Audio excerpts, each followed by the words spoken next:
महाराष्ट्र शाही न्यूज मराठी, बातमी मागची बातमी, शोध सत्याचा। प्रायोजक आहेत Offkey studios, music and recording studio Ambidumala, audio advertising, music composition, recording, background music, mixing and mastering services आता आपल्या पठार भागात। संपर्क 95 95 65 48 75। मुळा विभागाच्या वतीने जो नागरी सत्कार माझा आयोजित केला, सर्वप्रथम हे जे आयोजन आहे ते सर्व गावातील माझे मित्र, माझे सवंगडी आणि साहेबांना मला सांगायला अभिमान वाटतो का हे बाजीराव दराडे साहेब असतील, आमचे गायकर साहेब असतील, यांना मला सांगायला अभिमान वाटतो की हा सत्कार फक्त आपल्या पक्षाच्याच वतीने नव्हे तर गावातील माझ्या सर्व पक्षांच्या वतीने आयोजित केलेला सत्कार आहे। आणि आज या कार्यक्रमाच्या निमित्ताने आपल्या जिल्ह्याचे शिवसेनेचे संपर्क प्रमुख आदरणीय दराडे साहेब, त्याचप्रमाणे आमच्या गावाचा मान अभिमान, ज्यांचं हिंदुत्ववादी कामामुळे संपूर्ण राज्यात नव्हे तर देशात एक आदरणीय स्थान आहे, ते आपल्या विश्व हिंदू परिषदेचे आदरणीय महामंत्री आमचे शंकरजी गायकर साहेब, त्याचप्रमाणे जिल्हा उपाध्यक्ष बालुसकर साहेब असतील, यादव साहेब असतील, आमचे गुरुवर्य दत्तामामा असतील, भगवान शेठ असतील, त्याचप्रमाणे तालुक्यातून आलेले आमच्या शिवसेनेचे वेळ थोडासा कमी आहे, मी क्षमस्व मागतो की सर्वच आपल्या तालुक्यातील सर्व पदाधिकारी, त्याचप्रमाणे आमचे मित्र सचिन असतील, सचिन मातेले असतील, सर्वच, आणि आमचे भारत सर असतील, चव्हाण मामा असतील, बापू असतील, त्याचप्रमाणे आमचे मित्र रवींद्र हांडे असतील, शिवाजी आरोटे असतील, सर्वच ॲडव्होकेट KB हांडे साहेब, जाधव साहेब, सर्व सन्माननीय व्यासपीठ।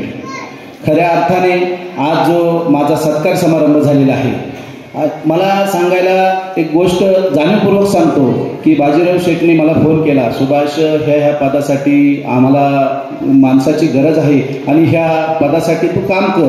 मी एक 8 ते 15 दिवस बाजीराव शेठ मला फोन करत होते आणि मी नकार देत होतो। मी सांगितलं होतं, साहेब मला गावचा व्याप आहे, मला माझ्या कामाचा पण व्याप आहे, परंतु शेठने माझं काही ऐकलं नाही आणि त्यांनी स्वतःच, आता त्यांचं फिरणं चालू असतं, जिल्ह्यात ते काम करतात, 5-6 जिल्ह्यांमध्ये काम करत असतात, परंतु साहेबांनी माझं काही ऐकलं नाही आणि साहेबांनी माझी नियुक्तीचं डायरेक्ट पत्र आपल्या मुख्यमंत्री साहेबांकडून, तसेच श्रीकांत शिंदे साहेब असतील यांच्याकडून ते पत्र मला पाठवून दिलं आणि हेकेखोरपणा चालत नाही आणि मग मी त्याचा स्वीकार केला। सर्वप्रथम मी माझ्या गावच्या वतीने, माझ्या वतीने आदरणीय साहेबांचं, बाजीराव दराडे साहेबांचं मी सर्वप्रथम आभार मानतो की खऱ्या अर्थाने आमच्या सर्व नेत्यांनी सांगितलेलंच आहे की ह्या भागाला न्याय देण्याचं काम, मी सांगतो कधी मिळालेलं नसेल। आमचे मित्र BK कोकाटे साहेबांनी देखील सांगितलं होतं की ह्या भागाला मुळा विभाग असेल, मुळा विभागाच्या नंतर हे जो भाग आहे आमचं जे खचकोर आहे, ह्या विभागाला जर कधीच यापूर्वी कधी न्याय मिळालेला नाही, परंतु मी सर्वांना अभिमानाने सांगतो की ह्या भागाला न्याय देण्याचं काम खऱ्या अर्थाने जर ह्या शिवसेनेला कोणी केलं असेल तर ते आज मला सांगायला अभिमान वाटतो की ती बाजीराव दराडे साहेबांच्या माध्यमातून आपल्याला न्याय मिळालेला आहे। आणि हा न्याय मिळत असताना ह्या न्यायावर आपण इथंच थांबत नाही, कारण खऱ्या अर्थाने आपल्याला न्याय दिलेला आहे, परंतु या शिवसेनेला ह्या भागाला न्याय देण्याचं काम आता यानंतर माझ्यावर आलेलं आहे। परंतु साहेब, मी अभिमानाने सांगतो की ह्या भागात शिवसेनेचं काम करत असताना मी अगदी एक बूथ प्रमुख, शाखा प्रमुख, गणप्रमुख आणि उतोड गट प्रमुख म्हणून सुद्धा या विभागात काम केलेलं आहे। परंतु हे सर्व काम करत असताना माझे आदरणीय गुरुवर्य रामदासजी फलके असतील, दत्तात्रय महाले असतील, यांच्या बोटाला धरून मी प्रत्येक कामात सहभागी झालेलो होतो आणि म्हणून पहिले आपले पंचायत समितीचे सदस्य ह्या विभागाने ह्या तालुक्यामध्ये शिवसेनेचं मूळ रोवण्याचं काम ह्या ब्राह्मणवाडा विभागामधून झालेले आहे आणि शिवसेनेचे पहिले पदाधिकारी पंचायत समिती सदस्य जर झाले असतील तर आमचे दत्तात्रय महाले साहेब असतील आणि त्यानंतर नवे लागोपाठ 3-4 वेळा पंचायत समिती सदस्यत्व पद ह्या विभागाने आपल्या शिवसेनेला दिलेलं होतं। आणि त्यानंतर मला सांगायला अभिमान वाटतो की तालुक्यात सर्वप्रथम ह्या जिल्हा परिषद गटाला शिवसेनेचा, तालुक्यातून कोणी माणूस असेल तर ह्या गटामध्ये शिवसेनेचं पद जिल्हा सदस्य म्हणून ह्या विभागातून पहिल्या तालुक्यात जिल्हा सदस्य म्हणून निवडून गेलेले होतं। आणि मला सर्वांना आपल्याला सांगायला अभिमान वाटेल का हे पद माझ्यासाठी पद नाही, परंतु माझ्यासाठी चालून आलेली आपल्या विकासासाठी एक संधी आहे। मी आपल्या शिर्डीला एक आपला कार्यक्रम होता, सर्व आपल्या तालुक्यांचा आढावा बैठक होती. श्रीकांतजी साहेब आणि जिल्हा संपर्क प्रमुख, जिल्हा प्रमुख, त्याचप्रमाणे निरीक्षक यांचा सर्व कार्यक्रम होतो आणि त्या कार्यक्रमात सहभागी होण्यासाठी तालुका प्रमुख म्हणून मी त्या ठिकाणी गेलेलो होतो. मला एक सांगायला अभिमान वाटत, त्या मीटिंगमध्ये बाकीच्या तालुक्यातले, जिल्ह्यातले ऑदर वाईज सर्व नेते मंडळी उठली आणि म्हणले आमच्यावर अन्याय होतोय. काय अन्याय होतोय?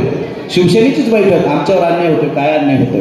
म्हणे बाजीराव शेठला 550 कोटीची कामं मिळालेली आहेत, आम्हाला कामं मिळालेली नाही. मला सार्थ अभिमान वाटतो की आपल्या तालुक्यातला एखादा भूमिपुत्र आमदार नसताना, कोणतंही आमदार नाही किंवा लय फार मोठं पद नसताना सुद्धा कोणतेही, आता सध्या जिल्हा सदस्यपद होतं, परंतु आता जिल्हा परिषद विसर्जित आहे, परंतु कुठलंही पद नसताना मंत्रालयातून 550 कोटी रुपयाचं काम आणणारा माणूस आपलं नेतृत्व करतोय, याचा मला सार्थ अभिमान आहे.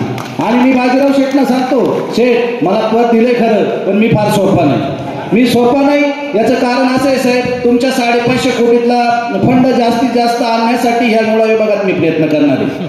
म्हणून तुमच्या भागाला जो फंड आहे त्याच्यातून काही हिस्सा मी ह्या भागासाठी घेणार आहे, कारण आमचा भाग पूर्णपणे दुर्लक्षित राहिलेला भाग आहे. त्याचप्रमाणे मी आमच्या दादांकडे काल गेलतो, शंकर दादांना म्हटलो, साहेब दादांनी माझं दुपारचं अभिनंदन केलं. साहेब म्हटलं मी घरीच येणार आहे, मी फोनवर काही तुम्हाला सांगणार नाही. आमचा सर्व मित्रपरिवार आम्ही शंकर दादांच्या घरी गेलो. साहेब म्हटलो आता पद मिळाले, तुम्ही अभिनंदन केले, पण तुम्हाला त्रास होणार. साहेब म्हटले कसला त्रास? म्हटलं साहेब मी आता इथून पुढे तुम्हाला त्रास देणार आहे, कारण मी मुंबईला आलो, मंत्रालयात आलो तर मी तुमचं नाव सांगणार, तुम्हाला घेऊन जाणार, त्या कामांचा पाठपुरावा करणार, कारण एक माझ्यावर नैतिक जबाबदारी आहे, दक्षिण विभागाची आहे, माझ्या गावची आहे, आपल्या परिसरातली 5-25 गावांची माझ्यावर जबाबदारी दिली आहे. आणि एखादं पद जर जबाबदारीचं दिलं गेलं तर लोकांना पद कोणत्या पक्षाचं आहे हे महत्वाचं नाही, तर लोकांना हवं असतं ते लोकांची कामं आणि लोकांचा विकास. म्हणून ह्या विभागाच्या विकासासाठी जे लागेल ते संपूर्ण प्रयत्न मी आपल्याला ग्वाही देऊ इच्छितो. बाजीराव शेठ तुमच्या माध्यमातून, आमच्या गायकर साहेबांच्या माध्यमातून, आपण तर सांगितलेलंच आहे, कोणतंही काम घेऊन गेलं आणि जर दादांचं नाव मी सांगितलं तर ते काम मला वाटत नाही परत येईल. यापूर्वी पाठपुरावे झाले नसतील, परंतु मी ग्वाही देतो की आपल्या परिसराच्या विकासासाठी आमची आम्ही पक्षापेक्षा आम्ही मित्रत्व जपणारी माणसं आहे. म्हणून या स्टेजवर सगळ्या पक्षाची माणसं आहे, मग ते राष्ट्रवादी दोन्ही गटाची माणसं आपल्याकडे असतील, दोन्ही गटाची असतील, दोन्ही शिवसेनेची सुद्धा माणसं आहे. परंतु साहेब मीच तुम्हाला खात्रीपूर्वक सांगतो की आमचा भाग विचाराचा भाग आहे. तुम्ही नेतृत्व करायची संधी दिली तर आमचा भाग संपूर्ण त्या माणसाच्या पाठीमागे उभा राहतो. ही आदरणीय भाऊसाहेब हांडेंची घालून दिलेली ह्या गावाला परंपरा आहे, विभागाला परंपरा आहे. आणि भाऊसाहेब हांडे नंतर जर आम्ही बोटाला धरून शिकलो असेल तर अगदी आमचा फाटका नेटका नेता साहेब आपल्या सर्वांना ज्ञात आहे, रामदासजी फलके साहेब. आणि रामदासजी फलकेंनी जे गुण होते त्यांचे ते परिपूर्ण गुण त्यांनी ठासून आमच्यात भरलेले आहे. म्हणून आम्ही कुठेही कामात पडणार नाही. आपण मला जी कामं करण्याची, तालुक्याचं काम करण्याची जी संधी दिली, मी पुनश्च एकदा आमच्या ब्राह्मणवाडा विभागाच्या वतीनं आपलं आभार मानतो. त्याचप्रमाणे माझा सत्कार करण्यासाठी परिसरातून आमचे परिसरातली सर्व गावांचे सरपंच, उपसरपंच, त्याचप्रमाणे आमचे सर्व ग्रामस्थ, माय भगिनी या ठिकाणी उपस्थित राहिले. मी सर्वांचं एकदा आभार मानतो आणि थांबतो. महाराष्ट्र शाही न्यूज मराठी, बातमी मागची बातमी, शोध सत्याचा.